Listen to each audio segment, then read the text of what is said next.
दोस्तों, क्या आप भी परेशान हो कि मुझे स्टॉक मार्केट में पैसे लगाने, लेकिन मैं लगाऊं कौन से स्टॉक में? मुझे तो कुछ ABCD भी नहीं आती स्टॉक मार्केट की, लेकिन मुझे पैसे लगाना, अपने फ्यूचर को सिक्योर करना है। तो ऐसी एक चीज़ बता दो कि मैं अपना पैसा भी लगा दूँ, मुझे ज़्यादा झंझट भी ना हो कि मैं जॉब कर रहा हूँ, मुझे जॉब करने में परेशानी हो रही हो, या फिर मैं पैसे लगाने के लिए सोच रहा हूँ मुझे 1 महीना वेट करना पड़ा। ऐसा कुछ नहीं, जब मेरे पास पैसा हो मैं जब लगा सकूँ।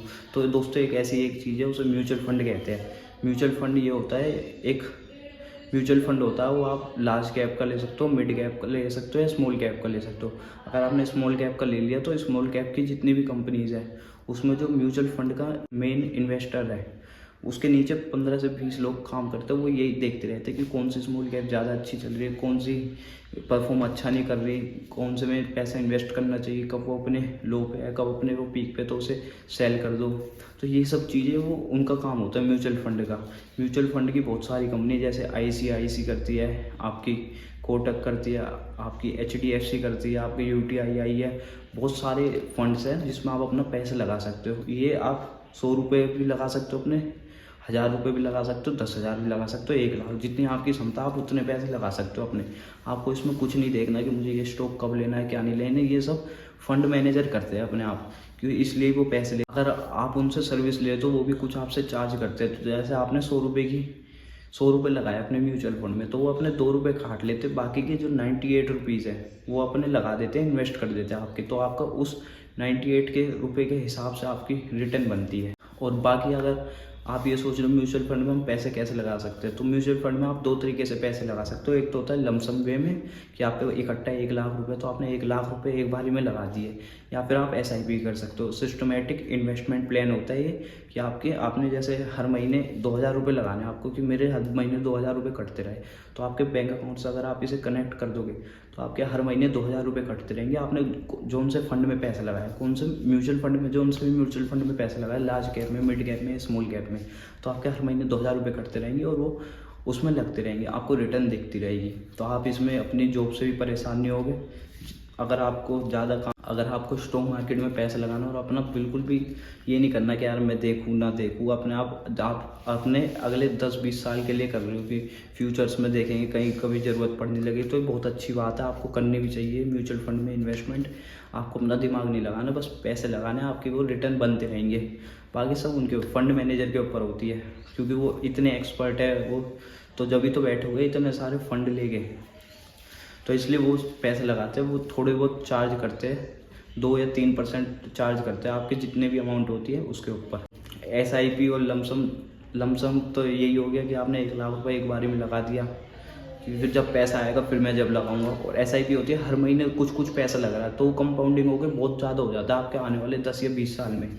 तो अगर आपको SIP के पूरे बारे में पूरा जानना है, सेटअप SIP जाननी है, तो आप मेरी अगली वीडियो देख सकते हो, मैं उसी के ऊपर बनाऊंगा।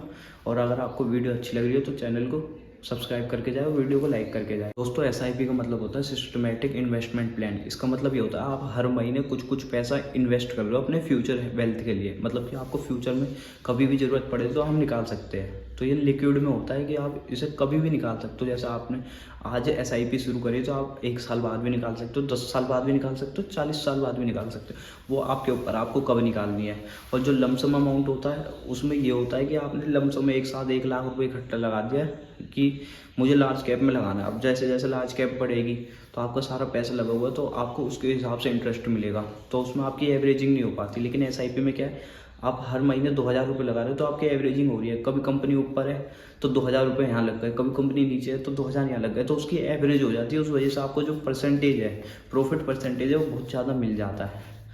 तो सजेस्ट तो यही करेंगे कि आप SIP भी करते रहो, अगर आप लमसम है तो आप लमसम भी कर सकते हो, दोनों ही अच्छी चीज़ है। आप अगर इन्वेस्ट करते हो तो आपके फ्यूचर्स के लिए बहुत अच्छा हो सकता है। दोस्तों, अब आप ये भी सोच रहे हो कि जैसे कि स्टॉक मार्केट में हमें लॉस हो जाता है तो म्यूचुअल फंड में भी हमें लॉस होता होगा। तो हाँ, लॉस होता है, लेकिन वो अगर आप 10-20 साल बाद देखोगे तो उसमें लॉस होने का क्या फ़ायदा। अब स्टॉक मार्केट में आपने कल पैसा लगाया, मार्केट थोड़ी सी नीचे चली गई तो लॉस दिखाता है ना। ऐसे ही अगर आप शुरू में पैसा लगाते हो म्यूचुअल फंड में, तो नीचे अगर मार्केट नीचे जाएगी तो लॉस तो दिखाएगा ही आपको, क्योंकि ये जो फंड्स है ये भी तो मार्केट के ऊपर ही चलते हैं। बस इसमें ये है कि आप अपना दिमाग नहीं लगाते, आपको ये ढूंढना नहीं होता कि मुझे कौन से स्टॉक्स में लगाना है पैसा, कौन से में नहीं लगाना। ये आपके जो फंड्स मैनेजर होते हैं यही देखते हैं कि किस में पैसा कब लगाना है, कब निकालना है, कैसे लगाना है, कितना लगाना है। तो इसलिए अब 3 तरीके की कैप होती है। एक स्मॉल कैप होती है, स्मॉल कैप फंड मैनेजर होते हैं, एक मिड कैप होते हैं और एक लार्ज कैप होते हैं। तो स्मॉल कैप जो होते हैं वो बहुत ही हाई रिस्क वाले होते हैं। उनमें ये होता है कि आप एक दिन में 4 से 5% भी कमा सकते हो और एक दिन में 4 से 5% आपको जो परसेंटेज है लॉस का वो हो सकता है। मिड कैप में ये होता है कि आपका लॉस भी होता है, प्रॉफिट भी होता है, लेकिन दोनों एक बीच में रहता है।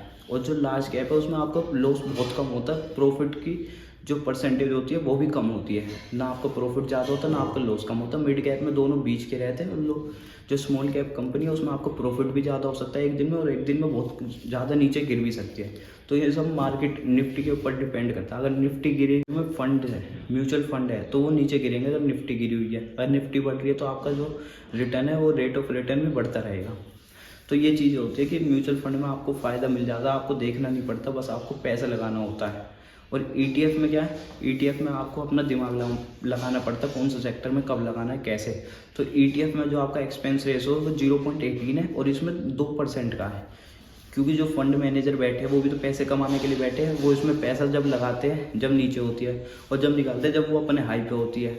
वो देखते हैं कब पैसा लगाना है कब नहीं लगाना, सारी टेंशन उनके ऊपर ही रहती है। तो आपको कुछ नहीं, बस पैसा लगाना होता है।